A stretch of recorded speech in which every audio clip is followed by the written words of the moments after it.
CNN, BBC, France 24 আমি তোমাদের সবাইকে দেখছি। আমি প্রতিটি মিথ্যার হিসাব রাখছি। আমি প্রতিটি বিকৃতি লিখে রাখছি। আমি ইব্রাহিম ট্রাওরে এবং আজ আমি তোমাদের মুখোশ খুলে ফেলছি। হ্যাঁ, তোমরা ঠিকই শুনেছ। আমি, যাকে তোমরা তরুণ সামরিক জান্তা নেতা বলো, যাকে তোমরা বিপজ্জনক উগ্রপন্থী হিসেবে চিহ্নিত করো, যাকে তোমরা পশ্চিমা বিরোধী স্বৈরাচারী হিসেবে তুলে ধরো, আমি এখন তোমাদের সত্য বলছি। আর এবার তোমরা মাইক্রোফোন বন্ধ করতে পারবে না। এবার তোমরা ক্যামেরা সরাতে পারবে না। এইবার তোমাদের সম্পাদকরা এই ভাষণ কাটতে পারবে না। কারণ তোমরা যে বিশ্বে একচেটি আধিপত্য করতে, তার আর অস্তিত্ব নেই। লক্ষ লক্ষ মানুষ এখন এই কথাগুলো শুনবে। তোমাদের ফিল্টার ছাড়াই, তোমাদের বিকৃতির শিকার না হয়ে, তোমাদের মিথ্যার দ্বারা কলুষিত না হয়ে। আমার বয়স 34 বছর। আমার জীবনের প্রতিটি দিন আমি তোমাদের মিথ্যাচারের মধ্যে বড় হয়েছি।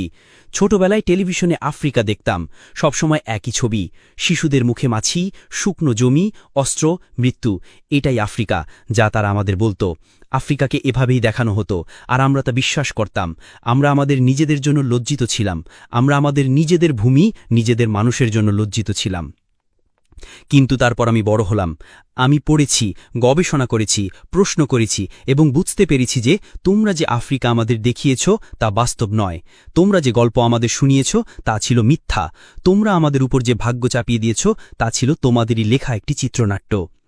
বছরের পর বছর ধরে তোমরা আফ্রিকাকে কিভাবে চিত্রিত করেছ, কিভাবে দেখিয়েছ, কিভাবে তোমাদের দর্শকদের কাছে বিক্রি করেছ, যেন আমরা এমন প্রাণী যাদের সভ্যতার কোনো অংশ নেই, যেন আমরা সভ্যতার বাইরে থাকা অসভ্য প্রাণী, যেন আমরা এমন দুর্ভাগা যারা তোমাদের উদ্ধারের অপেক্ষায় আছি।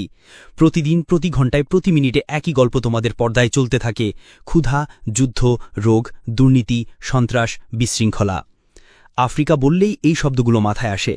তোমাদের আফ্রিকার অভিধানে অন্য কোনো শব্দ নেই, কোনো আশা নেই, কোনো সফলতা নেই, কোনো উন্নয়ন নেই, কোনো প্রতিরোধ নেই, কোনো সম্মান নেই, কোনো গর্ব নেই, কোনো বিজয় নেই। তাই আমি তোমাদের জিজ্ঞাসা করি, New York Times, Washington Post, Guardian, Le Monde, তোমরা কি কখনো আফ্রিকার সাফল্যকে তোমাদের শিরোনাম করেছ? রুয়ান্ডার টেকনোলজি মিরাকেল নিয়ে তোমরা কতবার লিখেছ? ইথিওপিয়ার রিফরেস্টেশন প্রজেক্ট তোমরা কতবার দেখিয়েছ? বোতসোয়ানার ডেমোক্রেটিক সাফল্যের প্রশংসা তোমরা কতবার করেছ? কেনিয়ার এন্টারপ্রেনিউরাল ইকোসিস্টেমের বর্ণনা তোমরা কতবার দিয়েছ? না, কারণ এগুলো তোমাদের চিত্রনাট্যের সাথে খাপ খায় না। তোমাদের আফ্রিকা সফল হতে পারে না। এটা হতে পারে না, কারণ তাহলে তোমরা কিভাবে তোমাদের শোষণকে বৈধতা দেবে?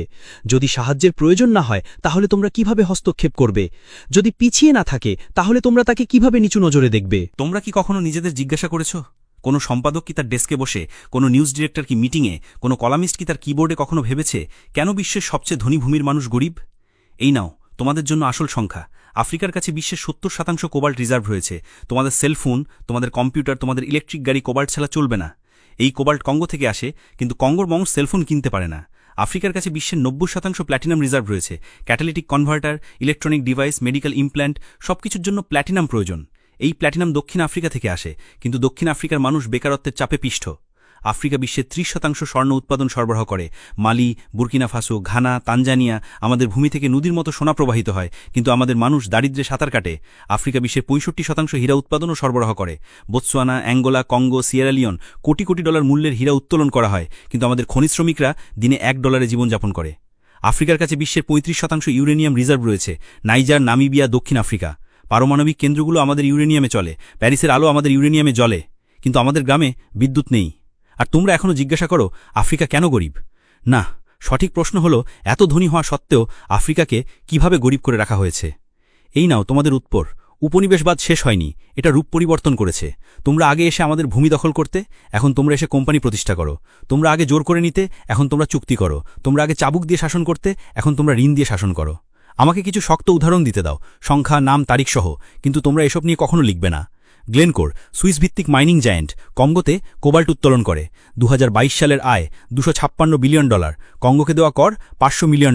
এটা 0.2%। এটা কি ন্যায় বিচার? Rio Tinto, British Australian mining giant, গিনিতে বক্সাইট উত্তোলন করে, বছরে 20 মিলিয়ন টন। গিনির জন্য কি অবশিষ্ট থাকে? পরিবেশ দূষণ এবং ক্যান্সার। টোটাল, যেটা এখন টোটাল এনার্জিস, ফরাসি হয়ের জায়ান্ট, অ্যাঙ্গোলা, নাইজেরিয়া, কঙ্গোতে তেল উত্তোলন করে। 2022 সালের মুনাফা $36 বিলিয়ন। আফ্রিকায় বিনিয়োগ, নোংরা পাইপলাইন। অ্যাংলো আমেরিকান, দক্ষিণ আফ্রিকায় প্রতিষ্ঠিত, কিন্তু এখন লন্ডনে। হীরা, প্ল্যাটিনাম, লোহা সবকিছু নিয়ে যাচ্ছে। দক্ষিণ আফ্রিকায় কি রেখে গেছে? 60 লক্ষ বেকার খনি শ্রমিক। আর এগুলো তো আইসবার্গের চূড়ামাত্র। আর অদৃশ্য গোপন চুক্তি, অফশোর অ্যাকাউন্ট, ট্রান্সফার প্রাইসিংয়ের কৌশলের কি হবে? প্রতি বছর $88 বিলিয়ন অবৈধ অর্থ আফ্রিকা থেকে বেরিয়ে যায়। কে লেখে এসব নিয়ে?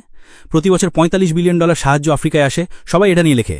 কিন্তু কেউ বলে না আফ্রিকা সাহায্য গ্রহণকারী মহাদেশ নয়, এটি সাহায্য প্রদানকারী মহাদেশ। যখন তোমরা ফোলাপেটের উপর তোমাদের ক্যামেরা জুম করো, তখন পটভূমিতে একটি বিশাল ব্যবস্থা নীরবে কাজ করে। প্রতিদিন টন টন সোনা, হীরা, কোবাল্ট, ইউরেনিয়াম তেল আমাদের ভূমি থেকে বেরিয়ে যায়। কিন্তু কিভাবে? এই হলো সেই ব্যবস্থা। ধাপ 1, দুর্নীতি তৈরি করো, আমাদের নেতাদের ঘুষ দাও, অফশোর অ্যাকাউন্ট খোলো, তাদের বিলাসী জীবনের প্রতিশ্রুতি দাও, তাদের ছেলেমেয়েদের তোমাদের স্কুলে পাঠাও।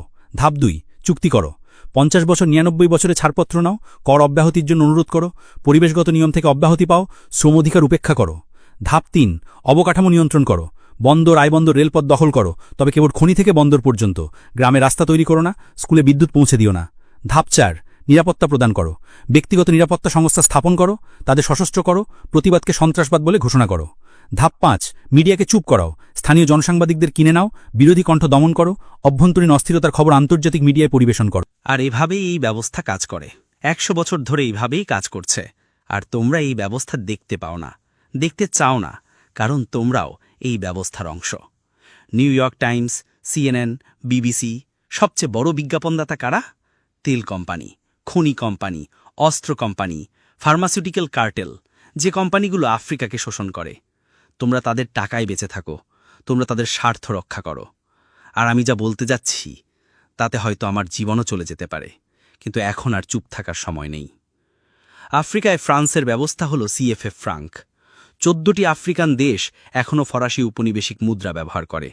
এই দেশগুলোর কেন্দ্রীয় ব্যাংকের রিজার্ভের 50% ফরাসি ট্রেজারিতে জমা থাকে।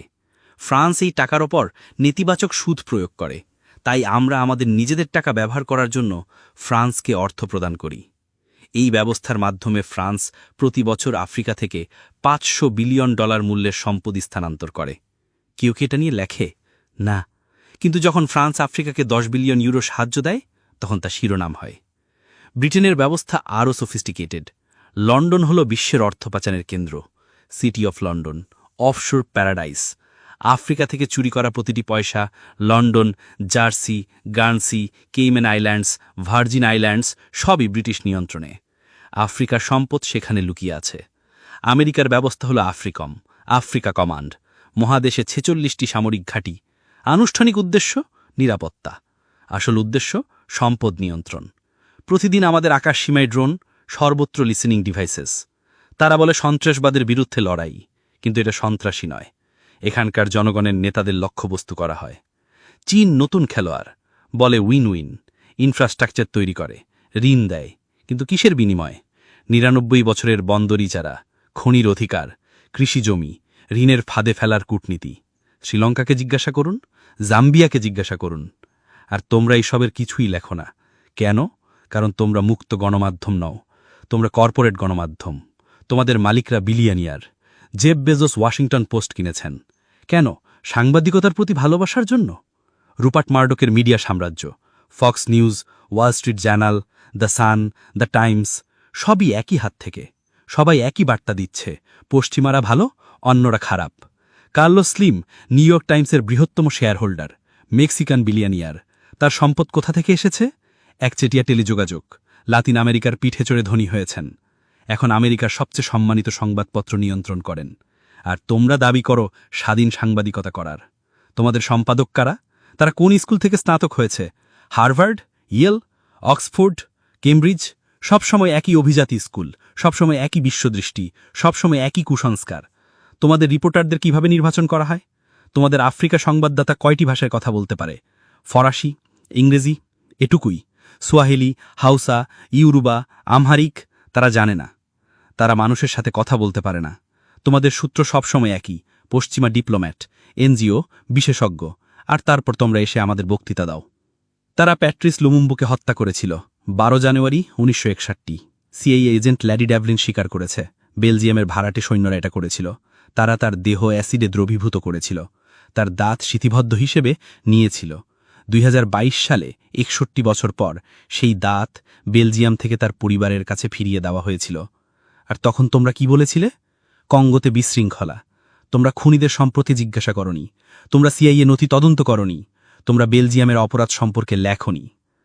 তারা তমাস সাঙ্কারাকে হত্যা করেছিল, 15 অক্টোবর 1987। আমার নায়ক, আফ্রিকার আশা 2.5 মিলিয়ন শিশুকে হাম এবং মেনিনজাইটিসের বিরুদ্ধে টিকা দিয়েছিলেন, 10 মিলিয়ন গাছ লাগিয়েছিলেন, সাক্ষরতার হার 13% থেকে 73%-এ উন্নীত করেছিলেন, নারীদের সমান অধিকার দিয়েছিলেন, এফজিএম নিষিদ্ধ করেছিলেন, দুর্নীতি শেষ করেছিলেন, মার্সিডিজ গাড়ি বিক্রি করে রেনো 5 ব্যবহার করতেন, আইএমএফ এবং ওয়ার্ল্ড ব্যাংকে প্রত্যাখ্যান করেছিলেন। আর সবচেয়ে গুরুত্বপূর্ণ কথা, তিনি বলেছিলেন, আমরা আফ্রিকা ঋণ পরিশোধ করব না। আমরা সেই ঋণ করিনি, আমাদের আগের পুতুলরা করেছিল, ঔপনিবেশিকদের পক্ষে করেছিল। তখনই তাকে হত্যা করতে হবে। আর তারা তাকে হত্যা করেছিল। কি হত্যা করেছিল? তার সবচেয়ে বন্ধু ব্লেইজ কম্পারেও। কার সমর্থনে? ফ্রান্স। প্রমাণ চান? ফোক্কার্ট আর্কাইভ দেখুন। জাক ফোক্কার্ট, ফ্রান্সের আফ্রিকা বিষয়ক উপদেষ্টা। সেখানে সব লেখা আছে। আর তোমরা কি বলেছিলে? বুরকিনা ফাসোতে মাসামরিক অভ্যুত্থান। তোমরা সাঙ্কারার স্বপ্ন নিয়ে লেখনি? তোমরা তার প্রজেক্টগুলো সম্পর্কে বলনি? তোমরা তার সাফল্য দেখাওনি? তোমরা শুধু বলেছিলে আরেকজন স্বৈরাচারী মারা গেছে, মুয়াম্মার গাদ্দাফি। হ্যাঁ, তিনি একজন স্বৈরাচারী ছিলেন। হ্যাঁ, তিনি নির্মম ছিলেন। কিন্তু লিবিয়ায় তিনি কি করেছিলেন? মাথাপিছু আয় $12,000, আফ্রিকার সর্বোচ্চ, সাক্ষরতার হার 25% থেকে 87%, আয়ুষ্কাল 51 থেকে 74, বিনামূল্যে হেলথ কেয়ার, বিনামূল্যে শিক্ষা, নবজাতিদের জন্য $50,000, গৃহক্রেতাদের জন্য সুদমুক্ত ঋণ, নবজাতকের জন্য $5,000, পেট্রোল প্রতি litre 14 cent, the great man made river, মরুভূমিকে সবুজ করা সেচ প্রকল্প। আর গাদ্দাফির আসল ক্রপিস? ইউনাইটেড স্টেটস অফ আফ্রিকা স্বপ্ন, আফ্রিকান সেন্ট্রাল ব্যাংক প্রকল্প, African investment bank, African monetary fund. আর সবচেয়ে বেশি বিপজ্জনক, গোল্ড দিনার, ডলারে তেল বিক্রি করতে অস্বীকার করা। 20 অক্টোবর 2011 সিরতে গণপিটুনি হত্যা করা হয়। হিলারি ক্লিন্টন হেসেছিলেন। আমরা এসেছিলাম, আমরা দেখেছিলাম, সে মারা গেছে। এখন লিবিয়ার দিকে তাকান। 3টি ভিন্ন সরকার, অন্তহীন গৃহযুদ্ধ, আইএসআইএস, আল কায়েদা অবাধে বিচরণ করছে, কৃতদাস বাজার বিদ্যমান। এমনকি CNN 2017-তে দেখালো তেল লুট হচ্ছে, অস্ত্রের ভাণ্ডার খালি করা হয়েছে, সাহেল জুড়ে ফড়িয়ে পড়েছে। তোমরা কি এটাকে গণতন্ত্র বলো? তোমরা কি এটাকে স্বাধীনতা বলো? তোমরা কি এটাকে সাফল্য বলো? আর এখন কার পালা? সাহেল, মালি, নাইজার, বুরকিনা ফাসো। তোমরা আমাদেরও লিবিয়া বানাতে চাও, তোমরা আমাদের সিরিয়া বানাতে চাও, তোমরা আমাদের ইরাক বানাতে চাও। কিন্তু এবার নয়, কারণ আমরা জেগে উঠেছি, কারণ আমরা শিখেছি, কারণ আমরা একত্রিত হয়েছি। অপারেশন বারখানে, ফ্রান্সের সাহেল অভিযান, 2013 থেকে 2022 সাল। আনুষ্ঠানিক উদ্দেশ্য সন্ত্রাসবাদের বিরুদ্ধে লড়াই। আসল উদ্দেশ্য সম্পদ নিয়ন্ত্রণ। 5100 ফরাসি সৈন্য, €1 বিলিয়ন বার্ষিক বাজেট। ফল কি? 2013 সালে মালিতে 500 সন্ত্রাসী, 2022 সালে সাহেলে 5000+ সন্ত্রাসী, 10 গুণ বৃদ্ধি। এটা কি ধরনের সাফল্য? কিন্তু ফরাসি সৈন্যরা কি করছিল? আরেভা, ওরানের জন্য নাইজারের ইউরেনিয়াম খনি রক্ষা করছিল, টোটালের জন্য তেল পাইপলাইন সুরক্ষিত করছিল, বোলোরের জন্য বন্দর এবং রেলপথ নিয়ন্ত্রণ করছিল। আর সন্ত্রাসবাদের বিরুদ্ধে লড়াই? না, উল্টো। ফরাসি সৈন্যদের 50 কিলোমিটারের মধ্যে সন্ত্রাসীরা আসতে পারত না, কিন্তু তারা সহজেই আমাদের গ্রাম পুড়িয়ে ফেলতে পারত। কেন? কারণ বিশৃঙ্খলা তাদের উদ্দেশ্য সাধন করত। যদি বিশৃঙ্খলা থাকে, তারা নিরাপত্তার কারণে থাকতে পারত। মালিতে জাতিসংঘের শান্তিরক্ষা বাহিনী মিনুসমা, 15,000 সৈন্য, 1.2 বিলিয়ন বার্ষিক বাজেট, 10 বছর।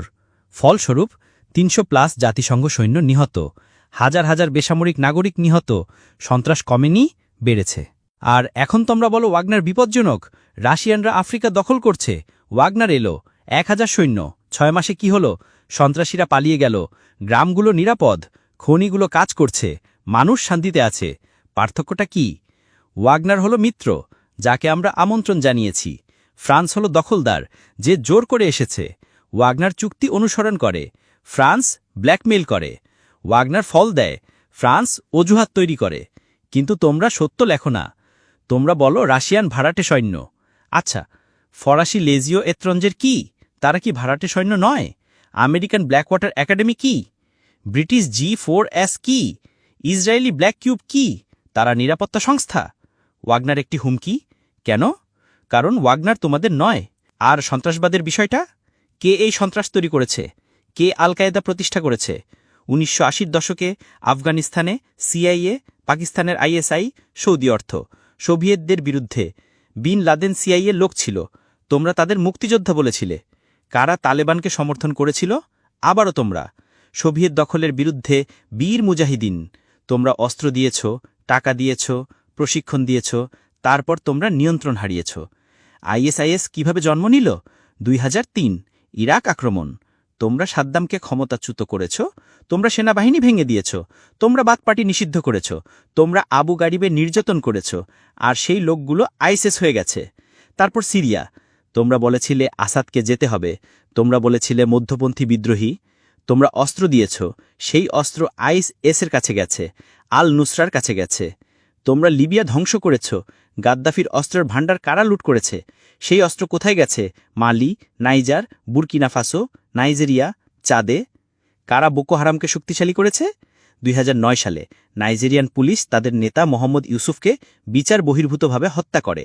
তোমরা কি বলেছিলে? কিছুই না। তোমাদের মানবাধিকার সংস্থাগুলো কোথায় ছিল? নীরব। তারপর প্রতিশোধ শুরু হল। বোকো হারাম উগ্রপন্থী হয়ে উঠল। কিন্তু তারা অস্ত্র কোথায় পেল? লিবিয়া থেকে, যে লিবিয়া তোমরা ধ্বংস করেছ। আর এখন তোমরা এসে আমাদের সন্ত্রাসবাদের বিরুদ্ধে লড়াইয়ের বক্তৃতা দিচ্ছ। তোমরা কি আমাদের তৈরি করা দানবদের পরিষ্কার করতে সাহায্য করছ? না, আমরা এখন খেলাটা ধরে ফেলেছি। সন্ত্রাস হলো তোমাদের ট্রোজান হর্স, যা তোমরা তৈরি করো, তারপর তোমরা সন্ত্রাসের অজুহাতে আসো, থাকো, শোষণ করো। কিন্তু এখন সব শেষ। আমরা আমাদের নিরাপত্তা নিজেরাই নিশ্চিত করব। আমরা আমাদের নিজস্ব পদ্ধতিতে লড়াই করব এবং আমরা জিতব, কারণ আমরাই মাটির সন্তান। আমরা এই ভূমিকে চিনি, আমরা এই মানুষকে চিনি। আমরা সন্ত্রাসী এবং গ্রামবাসীকে আলাদা করতে পারি। আমরা তোমাদের মতো ড্রোন থেকে, স্যাটেলাইট থেকে 10,000 কিলোমিটার দূর থেকে যুদ্ধ করি না। আর আমরা জিতছি। মালি, নাইজার, বুরকিনা ফাসোতে সন্ত্রাস শেষ হচ্ছে, গ্রামগুলো নিরাপদ, মানুষ আশাবাদী, কারণ এখন আমাদের নিজস্ব সেনাবাহিনী, আমাদের নিজস্ব পুলিশ লড়ছে, বিদেশিদের জন্য নয়, জনগণের জন্য। কিন্তু তোমরা এটা হজম করতে পারছ না। তোমরা বলছো গণতান্ত্রিক পশ্চাৎপসরণ, তোমরা বলছো মানবাধিকার লঙ্ঘন। কোন গণতন্ত্র? কোন মানবাধিকার? গুয়ান্তানামোতে কতজন বিনা বিচারে আটক আছেন? আবু গারিবে কি হয়েছিল? বাগরামে তোমরা কাকে হত্যা করেছিলে? সিআইএর ব্ল্যাক সাইটগুলোতে তোমরা কাকে নির্যাতন করেছিলে? জুলিয়ান অ্যাসাঞ্জ কেন তোমাদের যুদ্ধ অপরাধ ফাঁস করার জন্য কারাগারে? চেলসি ম্যানিং কেন সত্য ফাঁস করার জন্য বছরের পর বছর কারাগারে কাটিয়েছেন? এডওয়ার্ড স্নোডেন কেন তোমরা যে সবার উপর গুপ্তচুরি করো তা প্রকাশ করার জন্য পলাতক? আর তোমরা আমাদের মানবাধিকার নিয়ে বক্তৃতা দাও? তোমাদের ড্রোন হামলায় কতজন বেসামরিক নাগরিক মারা গেছে? তোমরা বলো কলাটারাল ড্যামেজ, আর এগিয়ে যাও। পাকিস্তান, ইয়েমেন, সোমালিয়ায় তোমরা কতগুলো বিয়ে বাড়িতে হামলা করেছ, কতগুলো স্কুল তোমরা বোমা মেরেছ, কতগুলো হাসপাতাল তোমরা পুড়িয়েছ, আর তোমরা আমাদের যুদ্ধের আইন শিখাও। দেখো, আমি যুদ্ধ থেকে এসেছি, আমি মুখোমুখি যুদ্ধের অভিজ্ঞতা জানি, আমি মৃত্যু দেখেছি, আমি আহত সৈন্যদের বহন করেছি, আমি শহীদদের মায়েদের সান্ত্বনা দিয়েছি। আর আমি তোমাদের বলছি, একজন সত্যিকারের সৈনিক তার জনগণকে রক্ষা করে, একজন সত্যিকারের সৈনিক বেসামরিক নাগরিকদের ক্ষতি করে না, একজন সত্যিকারের সৈনিক সম্মানের সাথে লড়াই করে। তোমাদের ভাড়াটে সৈন্য, তোমাদের ড্রোন পাইলট, তোমাদের বিশেষায়িত বাহিনী, তারা সৈনিক নয়, তারা হত্যাকারী। তারা 10,000 কিলোমিটার দূর থেকে বোতাম টিপে মানুষ হত্যা করে, তারপর বাড়ি গিয়ে তাদের সন্তানদের সাথে খেলে। আমরা এভাবে যুদ্ধ করি না। আমরা আমাদের শত্রুর মুখোমুখি হই, আমরা বেসামরিক নাগরিকদের রক্ষা করি, আমরা আমাদের সম্মানের সাথে যুদ্ধ করি, আমরা আমাদের সম্মানের সাথে মৃত্যুবরণ করি। আর আমরা জিতব, কারণ ধার্মিকরা জেতে, কারণ যারা তাদের জনগণের পক্ষে লড়াই করে তারা জেতে, কারণ যারা তাদের ভূমির জন্য লড়াই করে তারা জেতে। চলো তোমাদের মিডিয়াতে ফিরে যাই। আমি জানি তোমরা কিভাবে কাজ করো।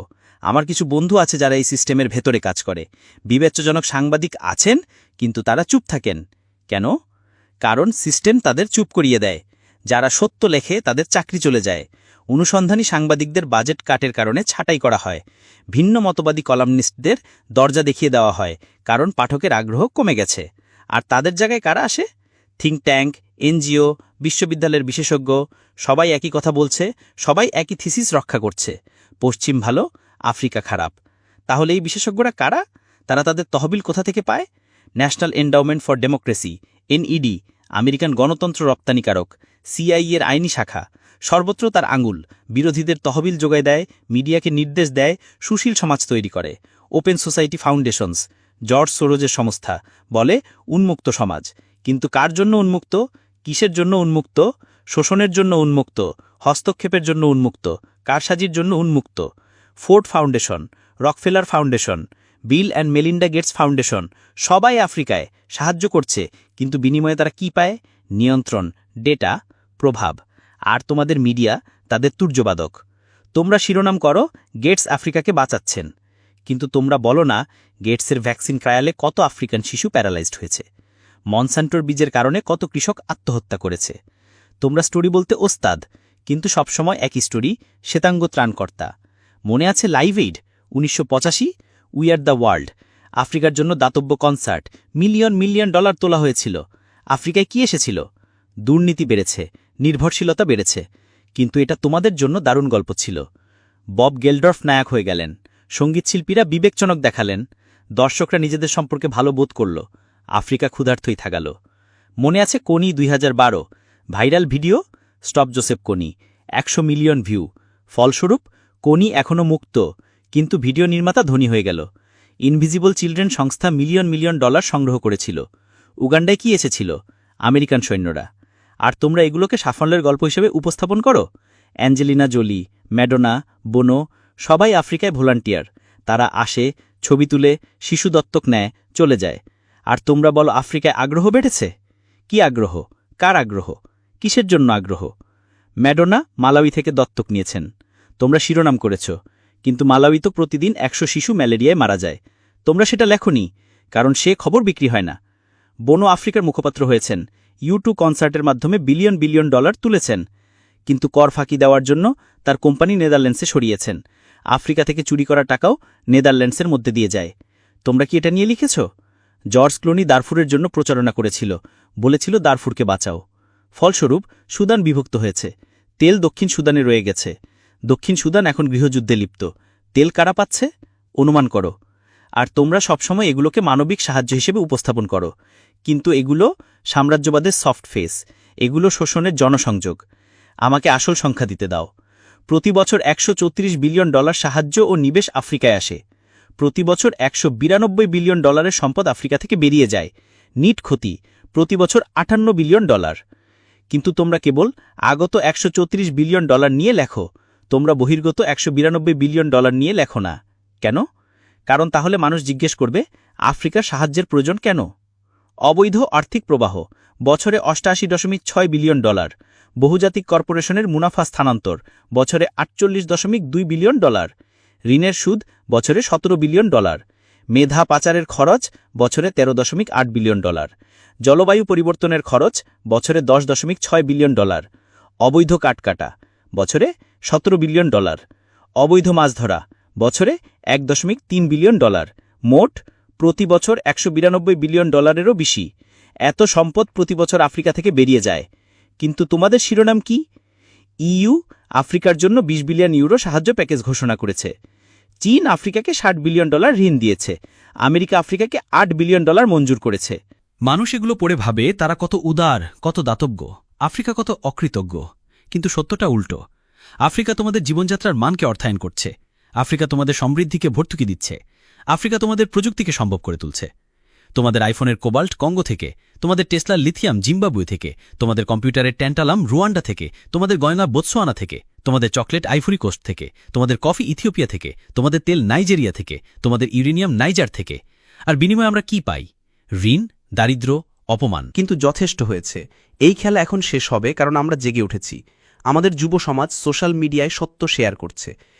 #ফ্রান্স আউট 100 মিলিয়ন বার ব্যবহৃত হয়েছে। #Africa is bleeding 50 million. #Stop exploiting Africa 75 million. আর তোমরা কি করছো? তোমরা বলছো রাশিয়ান বট, তোমরা বলছো চীনা প্রোপাগান্ডা, তোমরা বলছো ডিসইনফরমেশন। না, এগুলো আসল আফ্রিকানদের আসল কণ্ঠস্বর। এটা আসল ক্ষোভ, এটা আসল জাগরণ। টিকটকে লক্ষ লক্ষ যুবক আছে, ফরাসি সৈন্যদের চলে যাওয়া উদযাপন করা ভিডিও, ওয়াগনারের আগমনকে সাধুবাদ জানানো ছবি। টুইটার, ইনস্টাগ্রাম, ফেসবুকে সত্য ব্যাখ্যা করা কন্টেন্ট, সর্বত্র একই কণ্ঠস্বর। যথেষ্ট। আর তোমরা আতঙ্কিত হচ্ছ, কারণ তোমরা নিয়ন্ত্রণ হারাচ্ছ, তোমরা আখ্যান হারাচ্ছ, তোমরা একাধিপত্য হারাচ্ছ। তোমরা ফ্যাক্ট চেকিং সংস্থা প্রতিষ্ঠা করেছ, Africa check, AFP fact check. কারা এদের আখ্যায়ন করে? Facebook, Google, Bill Gates. সেই একই সিস্টেম আবার। তোমরা কি পরীক্ষা করছো? কার তথ্যের সপক্ষে তোমরা দাঁড়াচ্ছ?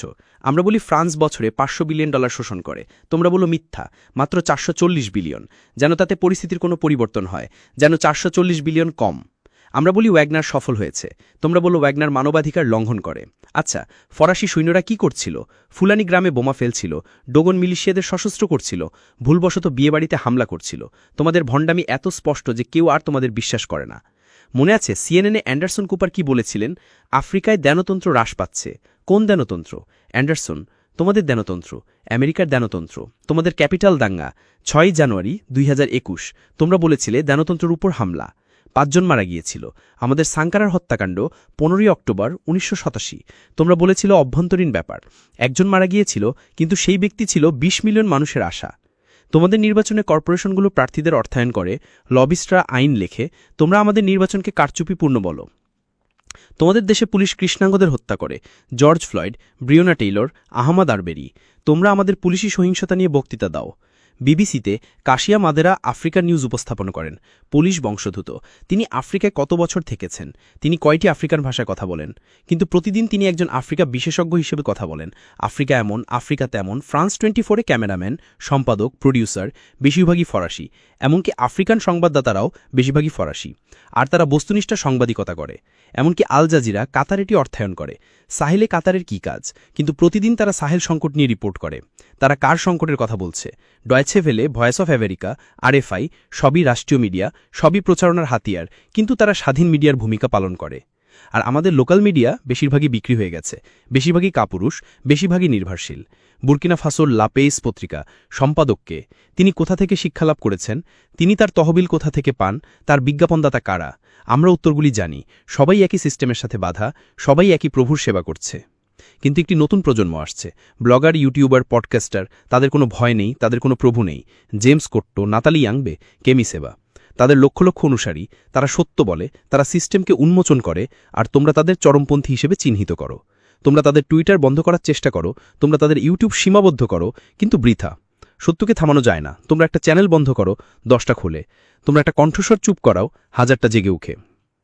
এই তোমাদের প্রতি আমার শেষ বার্তা। তোমাদের মিথ্যাচারে শেষ হচ্ছে, তোমাদের সাম্রাজ্য ভেঙে পড়ছে, তোমাদের একাধিপত্য চূর্ণমার হচ্ছে। আর এর জায়গায় কি আসছে?